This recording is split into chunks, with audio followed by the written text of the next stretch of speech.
दोस्तों, Manmad Indore rail line के video series में आपका स्वागत है। और आज हम बात करने वाले हैं, अगर बोरवीर धुले नरडाना रेल लाइन शुरू हो जाती है तो कौन सी नई ट्रेन का संचालन इस लाइन से संभव है, कौन सी ट्रेन को डाइवर्ट किया जा सकता है, किस ट्रेन को धुले तक विस्तारित किया जा सकता है।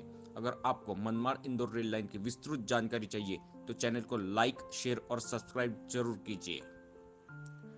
अगर नई ट्रेनों की बात की जाए तो आज तक नासिक और शिरडी कभी राजस्थान गुजरात से जुड़ नहीं पाया, लेकिन नासिक से सोमनाथ, ओखा, गांधीधाम, जयपुर, बाड़मेर और शिरडी से अजमेर, बीकानेर, जैसलमेर, माउंट आबू के लिए नई ट्रेन का संचालन आसान होगा।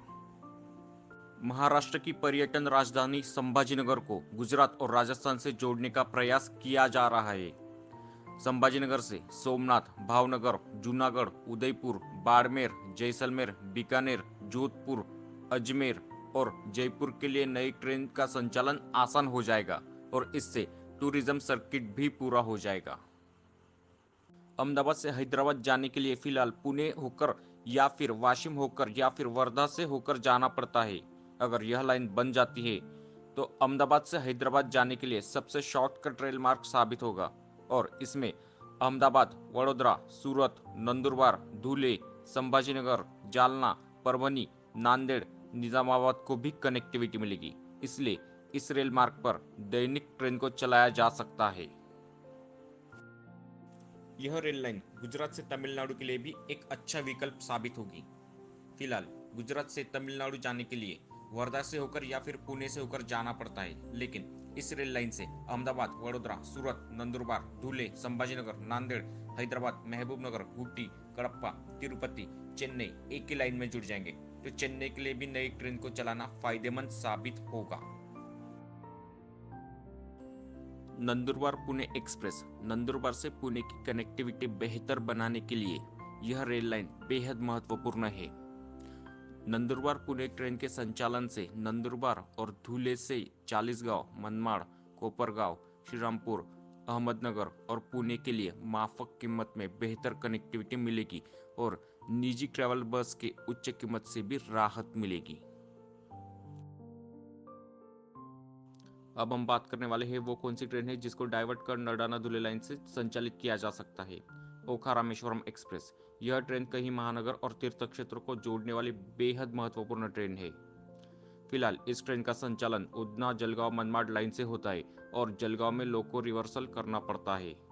अगर नरडाना धुले लाइन शुरू होती है तो इस ट्रेन को डाइवर्ट कर नरडाना धुले चालीसगांव लाइन से चलाया जा सकता है, जिससे 40 किलोमीटर की दूरी कम होगी और धुले से सौराष्ट्र, सूरत, संभाजीनगर, नांदेड़, हैदराबाद, तिरुपति, रामेश्वरम के लिए बेहतर कनेक्टिविटी मिलेगी। अहमदाबाद यशवंतपुर एक्सप्रेस, दोस्तों इस ट्रेन का संचालन भी उधना जलगांव मनमाड लाइन से होता है और जलगांव में लोको रिवर्सल करना पड़ता है। अगर नरडाना धुले लाइन शुरू होती है तो इस ट्रेन को डाइवर्ट कर नरडाना धुले चालीसगांव लाइन से चलाया जा सकता है, जिससे 40 किलोमीटर की दूरी कम होगी और धुले स्टेशन से गुजरात, कोपरगांव, अहमदनगर, सोलापुर, वाड़ी और बेंगलोर को बेहतर कनेक्टिविटी मिलेगी। दोस्तों, अब हम बात करने वाले हैं धुले तक विस्तारित होने वाली ट्रेनों के बारे में। सूरत नंदुरबार मेमू, शाम 6:30 बजे सूरत से नंदुरबार के लिए रवाना होने वाली मेमू ट्रेन को धुले तक विस्तारित किया जा सकता है, क्योंकि रात भर यह ट्रेन नंदुरबार में हाल्ट लेती है।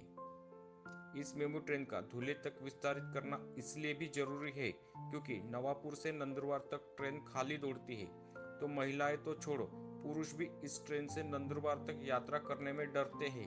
तो अगर धुले तक विस्तारित होती है तो यह समस्या भी खत्म होगी। भुसावल वर्धा मेमू, इस दैनिक ट्रेन को नरडाना से होते हुए धुले तक विस्तारित करना संभव है। इससे धुले स्टेशन अम्बलनेर, जलगांव, शेगांव, अकोला, बडनेरा स्टेशन से आसानी से जुड़ जाएंगे।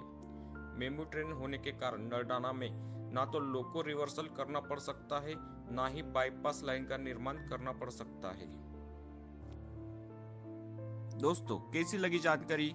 अगर आपको मनमाड़ इंदौर रेल लाइन के बारे में और भी जानकारी चाहिए तो चैनल को लाइक, शेयर और सब्सक्राइब जरूर कीजिए।